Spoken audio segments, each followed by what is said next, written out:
एक गांव में एक मकान था। उस मकान पर चुड़ैल का साया था। उस मकान में से रात को अक्सर डरावनी आवाजें आती थी। गांव वाले भी वहां आने वाली आवाजों के कारण डरे रहते थे और रात को उस घर के आसपास नहीं जाते थे। एक रात उस घर में से डरावनी आवाजें आ रही होती हैं। आवाजें सुनकर गांव वाले जाग जाते हैं और अपने घरों से बाहर आकर आपस में बातें करने लगते हैं। लो रोहन भैया, ई चुड़ैलवा का रोना फिर चालू हुई गवा।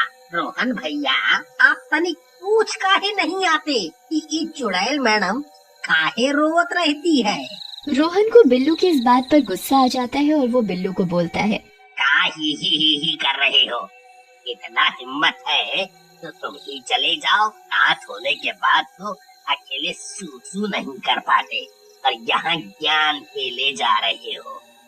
थोड़ी देर में आवाजें आनी बंद हो जाती हैं और गांव वाले जाकर सो जाते हैं। फिर एक दिन वहां शेर सिंह नाम का एक आदमी अपनी बीवी चंपा और अपने बच्चे के साथ उसी घर में रहने आता है, जिसे देखकर बिल्लू उसके पास आता है और बोलता है, अरे भैया, आप ई मकान में रहने आए हो का?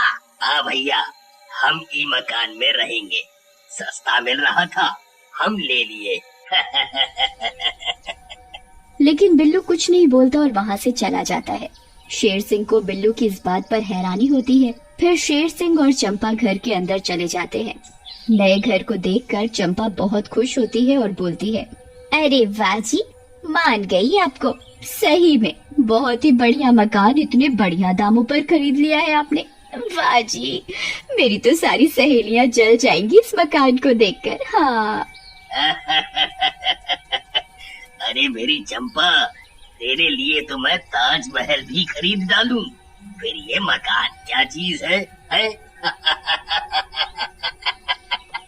फिर शेर सिंह और चंपा रात में सो जाते हैं।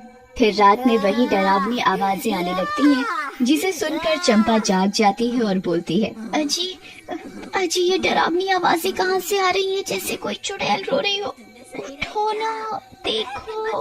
अरे मुझे क्या पता कहाँ से आवाजें आ रही हैं। रुको, मैं देखता हूँ, तुम यहीं बैठो। फिर शेर सिंह उठता है और घर में आवाजों की दिशा में जाता है। एक बंद कमरा जिस पर एक ताला लगा होता है, उसमें से चुड़ैल के रोने की आवाज आ रही होती है। तब तक चंपा भी वहाँ आ जाती है। शेर सिंह चंपा से बोलता है, अरे चंपा, ये आवाजें तो इस कमरे से आ रही हैं। क्या करूं? इस ताले को तोड़ दूं? अरे तुम्हारा नाम शेर सिंह है तो इसका मतलब ये थोड़ी ना कि तुम शेर बन जाओगे। चुप करके चलो और इस कमरे को बंद ही रहने दो। फिर अगले दिन रात में फिर वही आवाजें आने लगती हैं।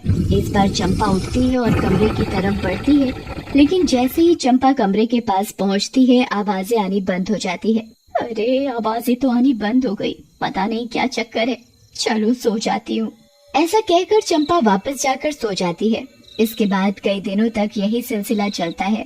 चंपा रोज रात को वही डरावनी आवाजें सुनती और जब चंपा उस कमरे के पास जाती तब वहाँ से आवाजें आनी बंद हो जाती।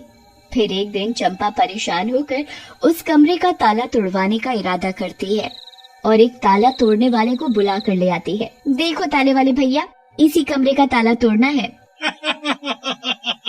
हो जाएगा मैडम जी, लेकिन पैसा पूरा हम 100 रुपया लेंगे। हैं? ज्यादा दांत मत दिखाओ और अपना काम करो। मैं अभी बाहर से आ रही हूँ, तब तक तुम इस ताले को तोड़ दो। ऐसा कहकर चंपा वहाँ से चली जाती है और ताले वाला भी अपने काम में जुट जाता है।